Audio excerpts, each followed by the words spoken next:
नमस्कार,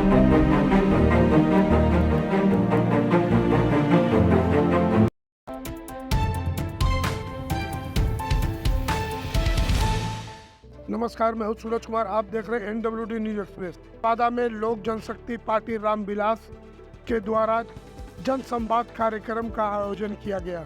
इस कार्यक्रम में पहुंचे पार्टी के राष्ट्रीय अध्यक्ष चिराग पासवान ने हुंकार भरते हुए कार्यकर्ताओं में एक नई जोश और ऊर्जा देने का काम किया। उन्होंने बिहार फर्स्ट, बिहारी फर्स्ट का नारा देते हुए मुख्यमंत्री नीतीश कुमार को कुर्सी का लोभी बताया। वहीं समर्थकों ने एक झलक पाने और सेल्फी लेने के लिए आपाधापी करते नजर आ रहे थे। चिराग पासवान ने नए अंदाज में अपनी गाड़ी के ऊपर चढ़कर लोगों का अभिवादन किया। जनसंवाद के दौरान कार्यकर्ताओं ने चांदी का मुकुट और तलवार भेंट कर चिराग पासवान का स्वागत किया। वहीं जनसंवाद कार्यक्रम के उपरांत नगर के नवीन नगर मोहल्ला स्थित जीवन ज्योति पब्लिक स्कूल में पार्टी के वरीय उपाध्यक्ष डॉक्टर RP साहू व विद्यालय के निदेशक रश्मि गुप्ता के आवास पर भोजन करने पहुंचे। आइए जानते हैं जनसंवाद कार्यक्रम के दौरान लोक जनशक्ति पार्टी रामविलास के राष्ट्रीय अध्यक्ष चिराग पासवान मंच से किस तरह हुंकार। और आज की इस कार्यक्रम में कही जाने वाली तमाम बातों को हम सबको सुनना, जानना और समझना जरूरी है। हम सब जानते हैं कि ये एक चुनावी वर्ष है। आने वाले साल में लोकसभा के चुनाव होने वाले हैं और उसके साथ या उसके तुरंत बाद बिहार में विधानसभा के चुनाव होंगे और ये चुनाव निर्धारित करेंगे हम लोगों के आने वाले 5 साल का भविष्य। एक करके ना जाने कितने ऐसे 5 साल हम लोगों ने गवाए, जिसका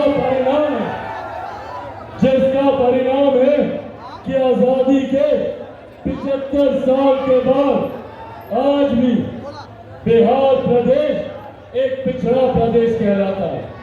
क्यों भैया? क्या कारण है कि जब बाकी राज्य विकास की राह पर मजबूती से आगे बढ़ गए तो हमारा बिहार प्रदेश आज भी पिछड़े प्रदेशों की श्रेणी में आता है। कौन जिम्मेदार है? किसकी जवाबदेही है? ये जवाबदेही तय करने का समय है। ये तय करने का समय है। उन लोगों को चिन्हित करने का समय है जिन लोगों ने हम लोगों को आगे बढ़ने से रोका, जिन लोगों ने हमारे राज्य को विकसित राज्य बनने से रोका।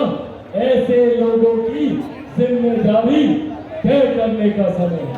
आज जो लोग बिहार की सत्ता में बिहार के विकास की बात करते हैं, भाई पूछिए इन लोगों से, अगर बिहार और बिहारियों ने पिछले 33 साल आप लोगों पर नहीं तो और किस पर भरोसा किया? 33 साल से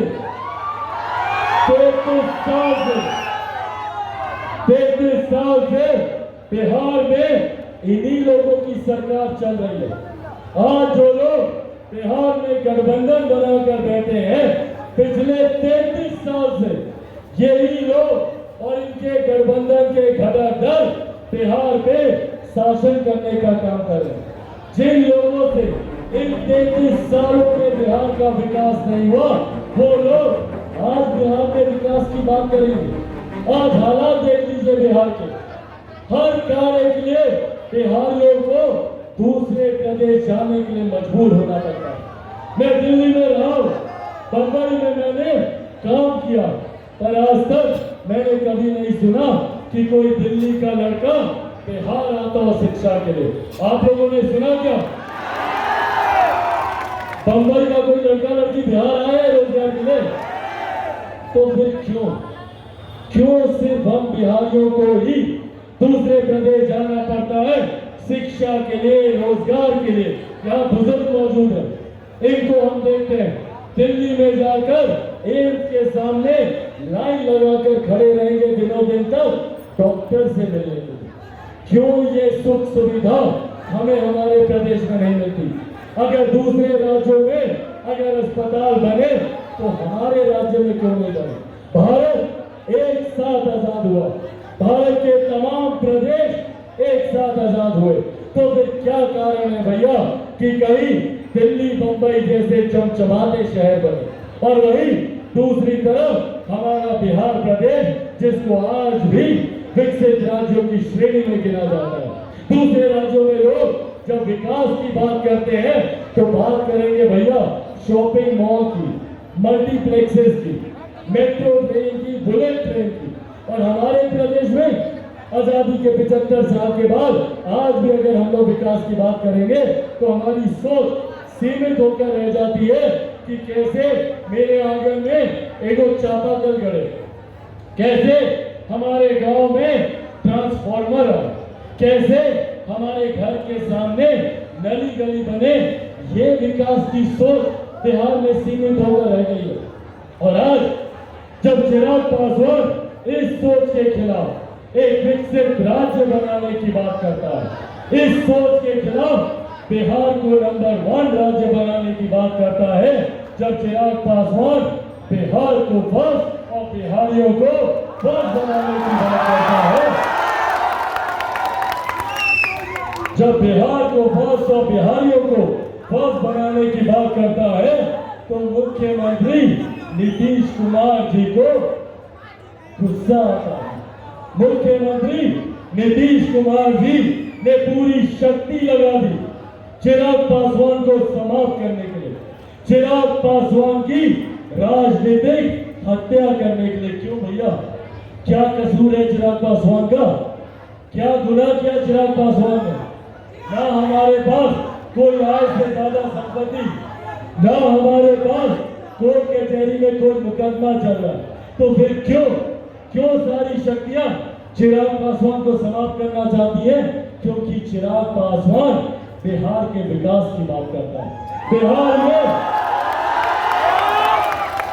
में बेहतर शिक्षा की बात करता है, बिहार में बेहतर रोजगार की बात करता है, बिहार में उद्योग खुलाने की बात करता है, आईटी जॉब, आईटी सेक्टर की बात करता है, बेहतर स्वास्थ्य सेवाओं की बात करता है, किसानों के हक अधिकारों की बात करता है, मजदूरों के हक अधिकारों की बात करता है, बुजुर्गों के सम्मान की बात करता है, महिलाओं के सम्मान की बात करता है, युवाओं के भविष्य की बात करता है। इसीलिए तमाम शक्तियां एक साथ होकर चिराग पासवान को समाप्त करना चाहती है। कैसे समाप्त करेंगी भैया, कैसे समाप्त करेंगी? जब चिराग पासवान के ऊपर कोई कोर्ट कचहरी मुकदमा नहीं मिला तो इन्होंने षड्यंत्र रचा। क्या षड्यंत्र रचा? तो षड्यंत्र रचा गया कि चिराग पासवान के परिवार को तोड़ दो, चिराग पासवान टूट जाएगा, पर नहीं टूटा चिराग पासवान। फिर षड्यंत्र रचा गया कि चिराग पासवान की पार्टी को तोड़ दो, चिराग पासवान टूट जाएगा, नहीं टूटा चिराग पासवान। फिर षड्यंत्र रचा गया कि चिराग पासवान का सामान इसकी मां बूढ़ी नानी के साथ घर से निकालकर सड़क पर फेंक दो, चिराग पासवान टूट जाएगा, नहीं टूटा चिराग पासवान। क्योंकि जो लोग ये सोचते हैं कि इन चीजों से चिराग पासवान टूट जाएगा, वो लोग भूल जाते हैं कि चिराग पासवान शेर का बेटा है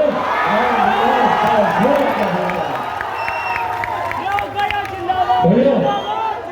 ना टूटने वाला हूँ और डरता तो भैया मैं किसी से नहीं हूँ। जितनी ताकत आसमानी है, आसमान में सर पे कफन बांध के निकला हूँ। जब तक जवान को बना दूंगा तब तक मैं भी चैन की सांस नहीं लूंगा। ये वादा आज आप लोगों से करके जाता हूं।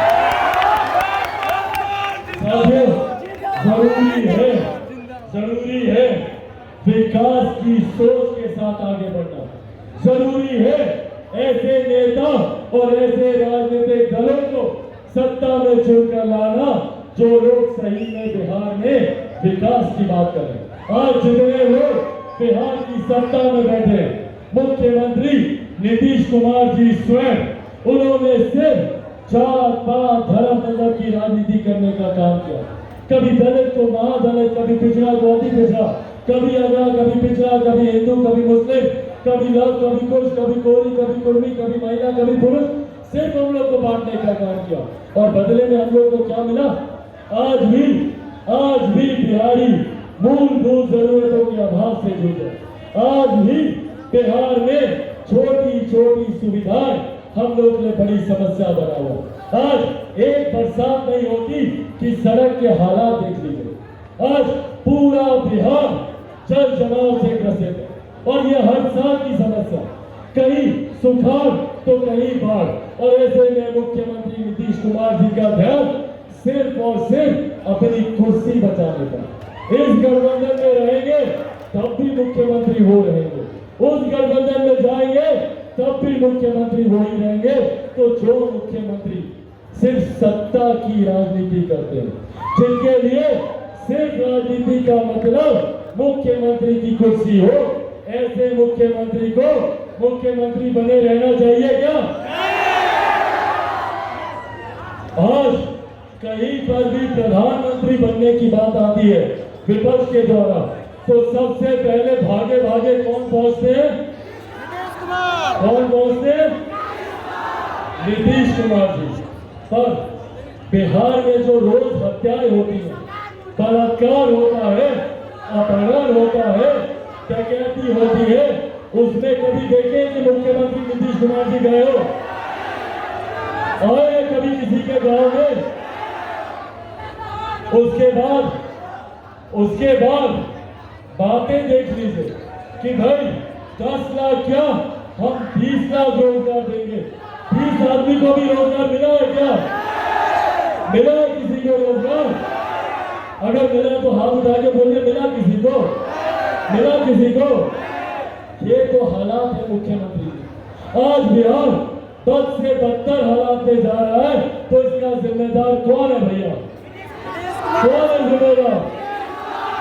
इसीलिए साथियों, इसीलिए आगाह करने आया हो, जो मुख्यमंत्री बिहारियों को बांटने की राजनीति करते हो, जो मुख्यमंत्री युवाओं को पढ़ने लिखने नहीं देते हो। क्या बोले थे भैया मुख्यमंत्री कि बिहार में उद्योग नहीं खुलेगा? बोले थे ना, याद है? बोले थे पिछले चुनाव में क्या बोले थे कि बिहार में उद्योग नहीं खुल सकता। क्यों? क्योंकि बिहार का भूगोल ऐसा है। भैया दिक्कत बिहार के भूगोल में नहीं है, समस्या मुख्यमंत्री जी की नीयत में है, जो चाहते ही नहीं कि बिहार में उद्योग हो। वो चाहते ही नहीं कि बिहार का युवा पढ़ लिख जाए, क्योंकि अगर बिहार का युवा पढ़ लिख गया तो अपने हक अधिकार की मांग करेगा, जैसे आज चिराग पासवान मुख्यमंत्री जी से अपने अधिकारों की मांग करता है। और इस बात से मुख्यमंत्री नीतीश कुमार जी डरते हैं मुख्यमंत्री बिहार के युवाओं से, डरते हैं बिहार में उठते हुए हक अधिकार की मांगों से। इसीलिए हर समस्या का समाधान क्या है भैया मुख्यमंत्री के पास? क्या है?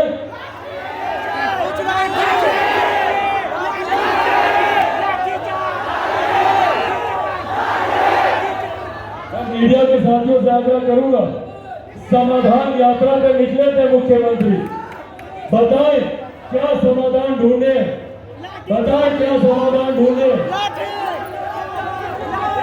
एक ही समाधान है मुख्यमंत्री के पास, छात्र सड़क पर उतरेगा तो क्या देंगे छात्र को? शिक्षक सड़क पर उतरेगा तो क्या देंगे? अभियंता सड़क पर उतरेगा तो क्या देंगे? किसान सड़क पर उतरेगा तो क्या देंगे? पासी समाज अपने अधिकारों के सड़क पर उतरेगा तो क्या देंगे? ये है मुख्यमंत्री नीतीश कुमार जी का सुशासन। ये है मुख्यमंत्री नीतीश कुमार जी की बांटने की राजनीति। हकीकत है भैया, हकीकत है कि अगर पूरे हिंदुस्तान में अगर कोई एक फर्क है, कोई एक भेद है, तो वो इतना कि एक अमीर जो अमीर होता जा रहा है, दूसरा गरीब जो गरीब होता जा रहा है। और इस गरीब जाति में हर जात पात धर्म मजहब के लोग हैं। जब तक उस गरीब जाति के हर व्यक्ति को हम लोग हाथ पकड़कर मुख्य धारा के साथ नहीं जोड़ेंगे, तब तक विकसित बिहार की कल्पना हम लोग कभी नहीं कर सकते। इसीलिए जरूरी है बिहार का एकजुट होना और बिहारियों का एकजुट होना। यही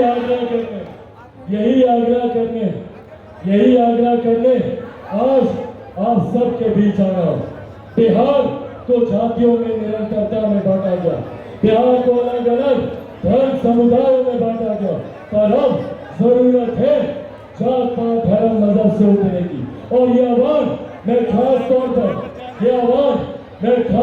पर अपने तमाम युवा साथियों से करूंगा कि जात पात धर्म मजहब से उठकर एक हो। पहले हम बिहारी है और उसके बाद कोई जाति है और उसके बाद कोई धर्म है। उसके लिए एकजुट होकर बिहार को बस और बिहारियों को साथियों, अपनी बातों को समाप्त करने से पहले आप लोगों को ये विश्वास दिलाना चाहता है कि चिराग पासवान एक ईमानदार प्रयास कर रहा है बिहार को विकसित राज्य बनाने का। पर मैं जानता हूं कि अकेला चिराग पासवान कुछ नहीं कर सकता। चिराग पासवान को जरूरत है आप सबकी। आप सबको चिराग पासवान बनकर बिहार के हर एक गांव, हर एक प्रखंड, हर एक पंचायत, हर एक घर, संभवतः हर एक व्यक्ति के पास जाकर बिहार फर्स्ट और बिहारी फर्स्ट के बारे में बताना होगा। बोलिए जाएंगे, बनेंगे चिराग पासवान? दोनों हाथ उठाकर बताएं, बनेंगे चिराग पासवान? बनेंगे चिराग पासवान? बनेंगे चिराग पासवान? बनेंगे चिराग पासवान? बनेंगे चिराग पासवान? बनेंगे चिराग पासवान? साथियों, बस ये साथ दीजिए, बदले में आपको विकसित बिहार राज्य बनाकर दूंगा। ये वादा चिराग पासवान आप लोगों से करते हैं। और अंत में एक वादा और, चिराग पासवान जब तक जिएगा आप लोगों के लिए जिएगा। चिराग पासवान जब मरेगा तो भी आप लोगों के लिए मरेगा। ये वादा आप लोगों से करके जाता हूँ। इन्हीं शर्तों के साथ आने वाले दिनों में आप सबके साथ की अपेक्षा रखता हूँ। पिछली बार गलती हुई मुझसे, कि एक गलत व्यक्ति ने आप लोगों के बीच आया, जिनको आप लोगों ने चुनकर भी भेजा, पर वो आप लोगों के बीच आएगा कभी? इस बार वादा करता हूं कि नवादा से इस बार जो लोक जनशक्ति पार्टी रामविलास का प्रत्याशी चुनाव जीतकर भारत की संसद में जाएगा, वो दिन रात सिर्फ और सिर्फ आप लोगों के लिए काम करेगा। ये वादा आज आप लोगों से करके जाता हूं। बहुत बहुत धन्यवाद। जय हिंद, जय बिहार। लोक जनशक्ति पार्टी रामविलास जिंदाबाद। लोक जनशक्ति पार्टी रामविलास जिंदाबाद। आदरणीय रामविलास पासवान अमर रहे। आदरणीय रामविलास पासवान अमर रहे। बिहार बस, बिहार बस, बिहार बस, बिहार बस, बिहार बस, बिहार बस, बिहार बस, बिहार बस। बहुत बहुत धन्यवाद साथियों। जय हिंद, जय बिहार।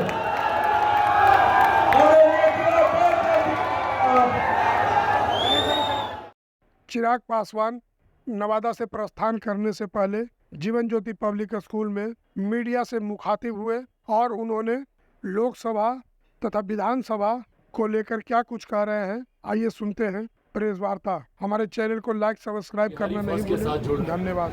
ये उनकी उम्मीद बिहार फर्स्ट, बिहारी फर्स्ट पे दर्शाता है और साथ में मुझे मेरी जिम्मेदारियों का भी एहसास दिलाता है कि बहुत उम्मीद के साथ पूरा बिहार एकजुट हो रहा है। और ये खुशी की बात है, जात पात धर्म मजहब से उठकर, अगर आप मेरी सभाओं में देखिए, जात पात धर्म मजहब से उठकर लोग आ रहे हैं और एक विकसित बिहार के निर्माण के सपने के साथ अपना योगदान दे रहे हैं। देखिए सवाल है सर, नवादा के लोग जवाब यहाँ का जो लोक जनशक्ति पार्टी का जो सांसद है, तो उनके बारे में आप क्या कहेंगे, जो जिस तरह कि उनके बारे में कुछ कहने की मुझे ज़रूरत नहीं है। मुझे लगता है जब जब ऐसे फैसले लिए गए हैं, इनकी शेल लाइफ बहुत शॉर्ट लिव्ड होती है। एक चुनाव से दूसरे चुनाव के बीच तक ही होती है।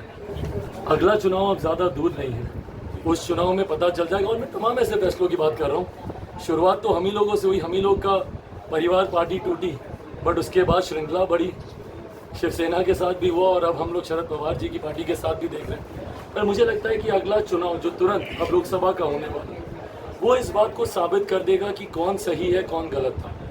बहरहाल मेरा विश्वास इतना ज़रूर है, और ये लोगों के उत्साह में भी दिखता है। ये विश्वास मेरा ज़रूर है कि जिन लोगों ने, मेरे नेता मेरे पिता आदरणीय रामविलास पासवान जी को धोखा देने का काम किया, मरणोपरांत उनके साथ छल करने का काम किया, कम से कम बिहार की जनता ऐसे लोगों को माफ़ तो नहीं करेगी। मतलब यहाँ की जो दावेदारी क्या होगी, यहाँ की सीट की आपकी होगी, या फिर अगर उधर जाता तो उनका समर्थन करेंगे या नहीं करेंगे? भाई 2014 में जब एनडीए से गठबंधन पहली बार हुआ था, मुझे लगता है ये बात पब्लिक डोमेन में है, सब जानते हैं। मेरे पिता भी कई बार कह चुके हैं कि उसमें मेरी अग्रणी भूमिका थी। यूपीए के साथ हम लोग थे, पर मैं चाहता था कि मौजूदा प्रधानमंत्री के साथ हम लोग आए। 14 का गठबंधन में जब मेरी भूमिका थी, 14 में सीटों के चयन, सीटों के बंटवारे में मेरी भूमिका थी। 2019 में सीटों के चयन, सीटों के बंटवारे और प्रत्याशियों के चयन में मेरी भूमिका थी। भाजपा के साथ कोई एक व्यक्ति जो पार्टी की तरफ से या मेरे नेता का प्रतिनिधित्व कर रहा था, वो मैं ही था। तो ऐसे में इस सीट पर दावेदारी यकीनन मेरी ही बनती है, और ये दावेदारी तय है आने वाले दिनों में कौन लोक जनशक्ति पार्टी रामविलास का यहाँ से प्रत्याशी होगा, जब उस नाम की भी चर्चा होगी। मतलब निवर्तमान सांसद को कहीं ना कहीं चुनौती मिल रही है यहीं से, आप ही की पार्टी के वो भी आने से पहले। भाई चुनौती तब मिलती है किसी को जब कोई रेस में होता है, जिनको जनता पहले ही नकार दे। मैं बड़ी बातें नहीं कह रहा भैया, हम लोग भी सोशल मीडिया पे रहते हैं, हम लोग भी सर्वे देखते हैं, हम लोग भी लोगों की राय सुनते हैं। जो सर्वेज आप लोग करते हैं, जो लोगों का ओपिनियन आप लोग लेते हैं, वो भी सुनते हैं। और मेरी अपनी भी मेहनत है भैया, गांव-गांव गया हूँ, पंचायत घूमा हूँ, तो मेरी अपनी मेहनत भी मेरे विश्वास को दम देती है कि आने वाले दिनों में चुनौती तो कम से कम एक सवाल स्थानीय सांसद की मांग उठ रही है लगातार यहाँ के लोगों की, क्या कहेंगे, ये पूरा होगी? स्थानीय सांसद की मांग यहाँ के लोग लगातार कर रहे हैं, बाहरी लोगों को भगाने की बात कर रहे हैं। मैंने मन से ही इस बात की घोषणा कर दी। ये मांग इसीलिए उठ रही है क्योंकि आक्रोश है लोगों में कि जो जीत के जाता है वो क्षेत्र में रहता नहीं है। इस बार जो भी जीत कर जाएगा हमारी पार्टी से, मैं ये विश्वास दिलाऊंगा नवादा की जनता को कि वो आते के ही बीच में रहेंगे। ये जिम्मेदारी है। सर एक सवाल है कि लगातार आप बीजेपी के बोले, लेकिन बीजेपी में कब आप बीजेपी में आप क्या इस बार मुख्यमंत्री का चेहरा आप ही रहेंगे? जनता की ये मांग। भाई गठबंधन को लेकर चर्चाएं चल रही हैं, मुझे लगता है बहुत जल्द उस पर फैसला हो जाएगा। फैसला होने से पहले उसके सार्वजनिक उसकी चर्चा करना गठबंधन धर्म की मर्यादा के विपरीत है। जल्द पर इस पर नहीं हो सकता। प्रभु मेरी प्राथमिकता सिर्फ बिहार फर्स्ट और बिहारी फर्स्ट है। मंत्री पद ही अगर मेरे लिए महत्वपूर्ण होता तो मेरे पास कई मौके थे। मेरी प्राथमिकता आज की तारीख में बिहार और बिहारी फर्स्ट है।